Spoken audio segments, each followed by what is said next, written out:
What is going on, people? TripleM back again with another video. It's daily dose of football content, and tonight I would like to talk about Manchester United Football Club as they get a massive win against West Ham at Old Trafford. And I say massive win only because of the complexion of the game and the general mood towards the end. Manchester United were under the cosh, and if it weren't for the heroics of David De Gea, we could have been having a very different conversation this evening. But if buts and maybes don't count, and that's why Manchester United got the 3 points. Honestly, very weird performance, because in the first half, I thought Manchester United dominated the game and played exceptionally well. The goal that Christian Eriksen provided for Marcus Rashford was exceptional.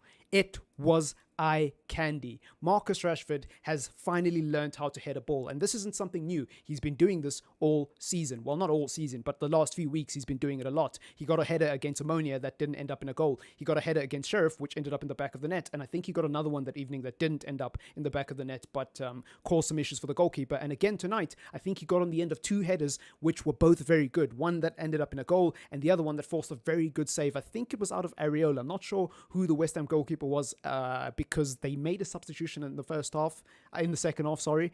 And so I'm just very confused. My memory's a bit jaded, so I can't remember who was actually the keeper, and I wasn't paying too much attention because obviously when I watch United, the focus is always on the red shirts. Anyways, Rashford played really well. He wasn't my man of the match. I think David De Gea was easily, by far, man of the match. And you know what's funny about David De Gea is that people will praise him for his shot stopping tonight, and rightfully so. His shot stopping was amazing, but so was his sweeper keeping abilities. There were a few times in the game where he came out and came off his line and stopped a potential goal for West Ham. There was a moment, I can't remember which point it was in the game. I think it was around the 23rd, 24th minute, where West Ham were in transition. They were on the break, and David De Gea came off his line. He read the play before the ball had even reached him, came off of his line, came out of the box, and cleared the ball with his feet.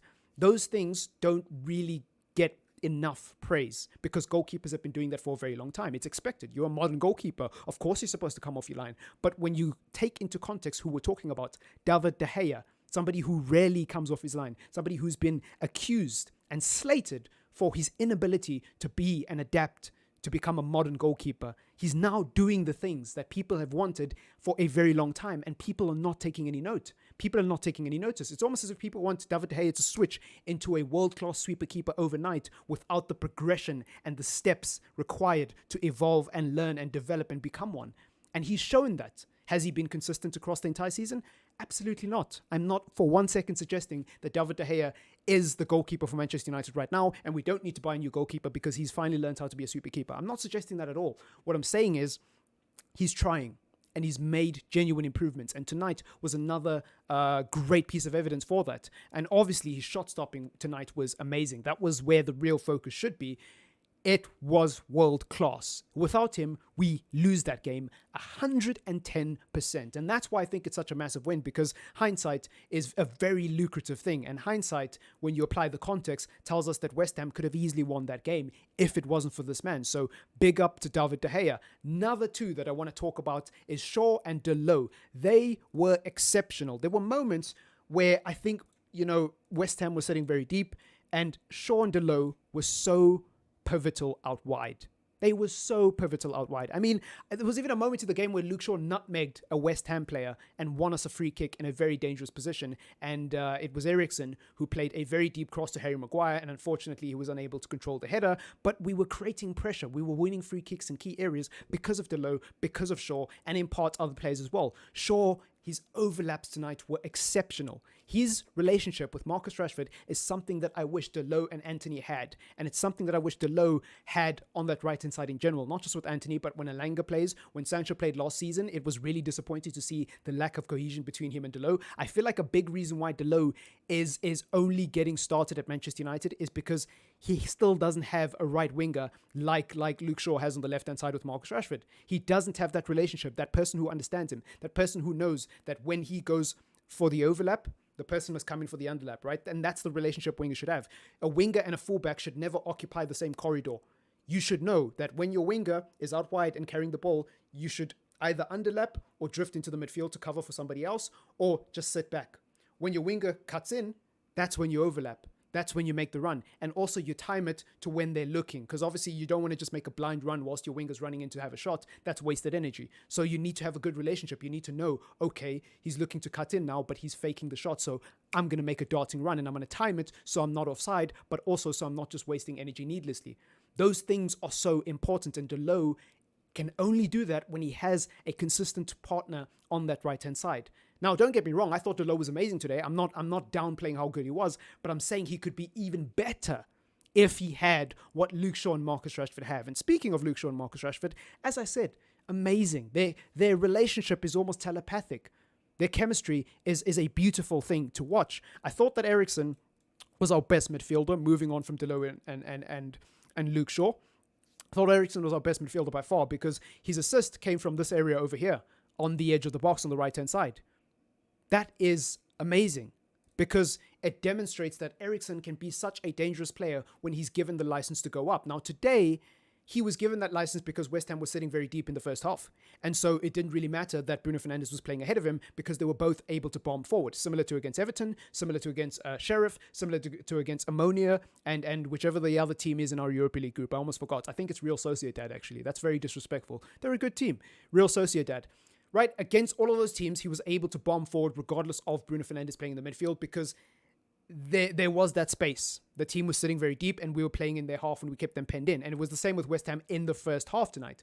But in the second half and in many other games, we've seen another example of Eriksen having to expand a lot of energy defensively, not just in terms of man marking and tracking runners, but also when he wins the ball, having to be the guy who progresses the ball from deep as opposed to the guy who's on the end of the ball being progressed by someone else and being able to spray the ball into the final third for Rashford, for Sancho, for Langer, for Ronaldo, whoever's playing up front. Those two situations are very different. And at the moment, Eriksen is finding himself in the deep, in sort of that deep place.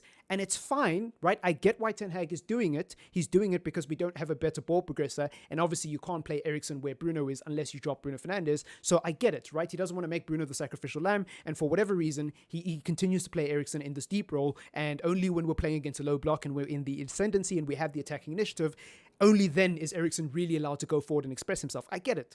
But if I was in charge personally, I would make Bruno the sacrificial lamb and I would play Eriksen more advanced. At least try it for a few games and see what happens. In fact, against Aston Villa, we're going to see it because Bruno Fernandes has been suspended. So, wah, wah.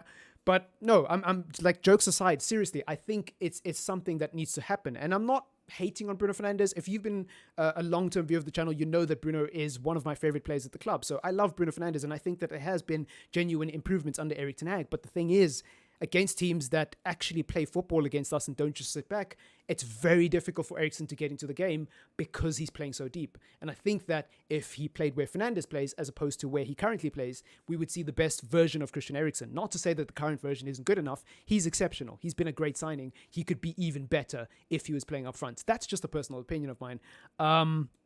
I didn't take much notice of Casemiro.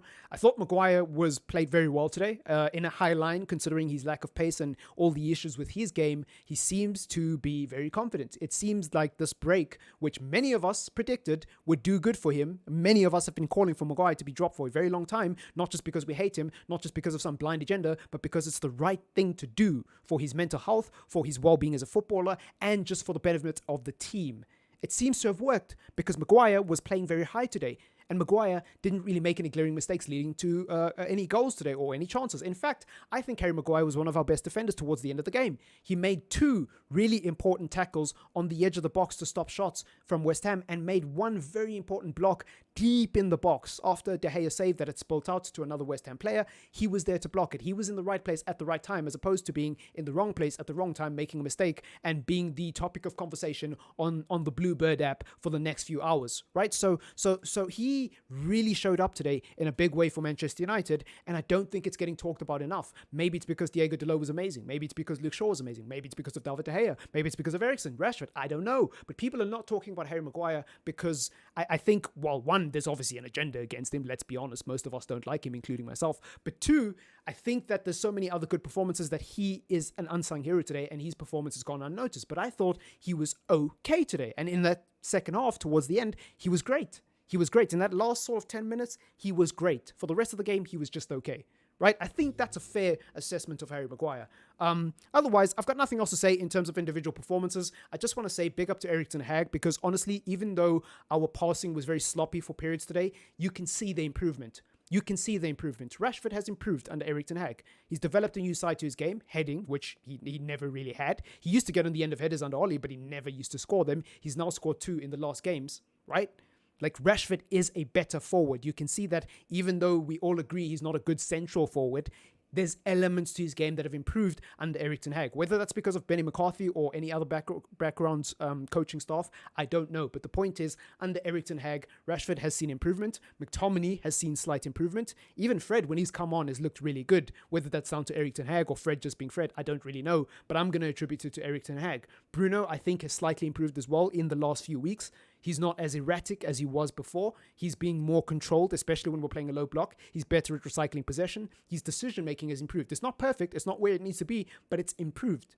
I think, anyways. We finally have a recognizable midfield trio that we can say, this is our midfield trio, and we can rely upon it. And it does not include McTominay or Fred or McFred. At none of them, right? Like, it is a good midfield three that can go toe-to-toe with the best players in the Premier League.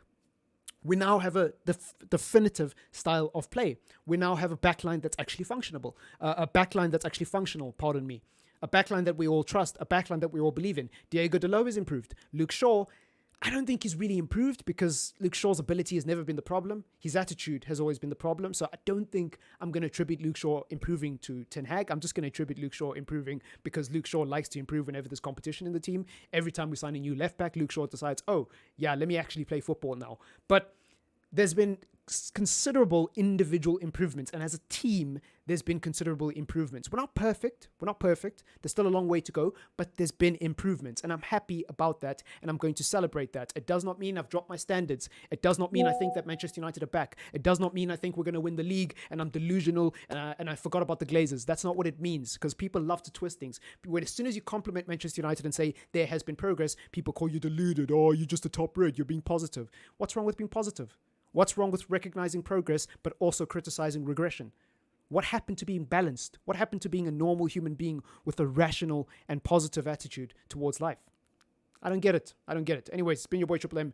Let me know what you think in the comments down below. Leave a like on the video. And as usual, don't forget to subscribe to the channel if you are new. Peace.